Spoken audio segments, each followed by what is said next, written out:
এই গাছটি যদি আপনার বাড়ির আশেপাশে কোনো জায়গায় থেকে থাকে তবে সেটাকে যত্ন করে রেখে দেন এবং দেখতে শুরু করেন ফলটি কখন পাকতে শুরু করে। যখন ফলটি পেকে যাবে তখন আপনি এই ফলটি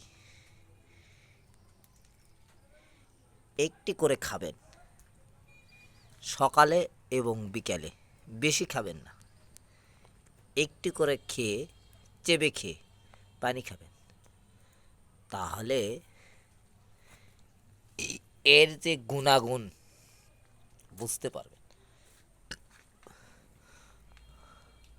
মানুষ অনেক সময় যৌন চাহিদার জন্য অনেক বড়ি খেয়ে থাকে। এই গাছটি থেকে একটি পাকা ফল যদি আপনি দৈনিক দুটি করে খেতে পারেন তবে কোনো পার্শ্ব প্রতিক্রিয়াও নেই, কোনো ক্ষতিও হবে না এবং আপনার যৌন চাহিদা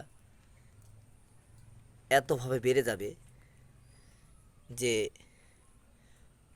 কোনো ঔষধও তা আপনার এত ফল হবে না তাড়াতাড়ি। এটা লাগাতারে খান, আজকে সকালে যদি খান দেখবেন দিনের মধ্যে আপনার হরমোন শরীরের ভিতরে এত পরিমাণে তৈরি হবে যে বলাই বাহুল্য। গাছ আল্লাহর দান। এই গাছ মানুষের সঙ্গে সর্বসময় মানুষের পাশে আছে, চিরকাল থাকবেই, কিন্তু মানুষ এটাকে অবহেলা করে বিভিন্ন জায়গায় ফেলে রাখে।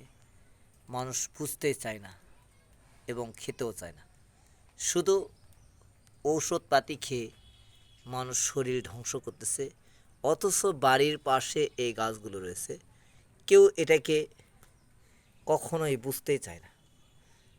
মানুষ যে কি পাগল হয়েছে, শুধু বড়ি আর বড়ি এগুলো খেতে হবে। প্রাকৃতিকভাবে আল্লাহ তাআলা যেগুলো দান এগুলো মানুষ খুঁজতেও চায় না, বুঝতেও চায় না। এজন্য মানুষ অতি তাড়াতাড়ি বিভিন্ন প্রকার ঔষধপাতি খেয়ে অতি তাড়াতাড়ি মানুষের সব যৌনশক্তি থেকে শুরু করে বিভিন্ন কিছু হারিয়ে ফেলেছে। অল্প বয়সে মানুষের মাথার চুল পাকতেছে, হরমোনের অভাব হচ্ছে। অল্প বয়সে দেখেন বিভিন্ন রোগবালাই এসে ধরেছে। এটা শুধুমাত্র এই কারণ যে তারা আল্লাহর সৃষ্টি জগতের যে গাছান্ত গাছগুলো রয়েছে, ঔষধি গাছগুলো, এগুলো তারা মূল্যায়ন করে না। তাই জন্য প্রত্যেকটা ঔষধের জন্য আল্লাহ তাআলা গাছ রেখেছেন, আর এই গাছগুলো মানুষ অতটা মূল্যায়ন করে না। আসুন, যদি আপনি দীর্ঘদিন বেঁচে থাকতে চান, দীর্ঘদিন যৌনশক্তিকে ধরে রাখতে চান, তাহলে দেখেন এই মহামূল্যবান এই গাছটির এই ফল আপনার বাড়ির পড়ায় পড়ায় জায়গায় বাংলাদেশে এটা হয়, চিনবেন। একটু ভালো করে দেখেন, আমি ভালো করে দেখাচ্ছি, আরও আগে সামনে নিয়ে যাচ্ছি।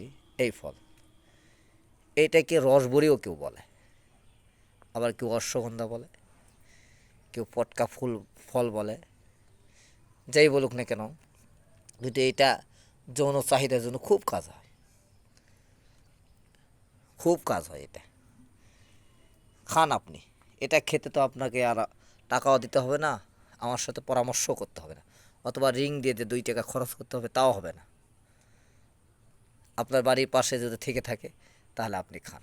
যদি না চিনতে পারেন তাহলে হয়তো বা আপনি আমাকে রিং দিয়ে বলতে পারেন, ভাই আমি তো চিনতেছি না, আমাকে একটু বলে দেন। তখন আমি ফলটি হয়তো আপনাকে ভালো করে দেখে দিতে পারি, অথবা আপনি গাছ থাকলে সে গাছ আমি আমার সামনে হয়তো দেখালেন, আমি বলে দিতে পারবো। তাই আসুন, এই গাছ থেকে এ ফল খেয়ে উপকৃত হন।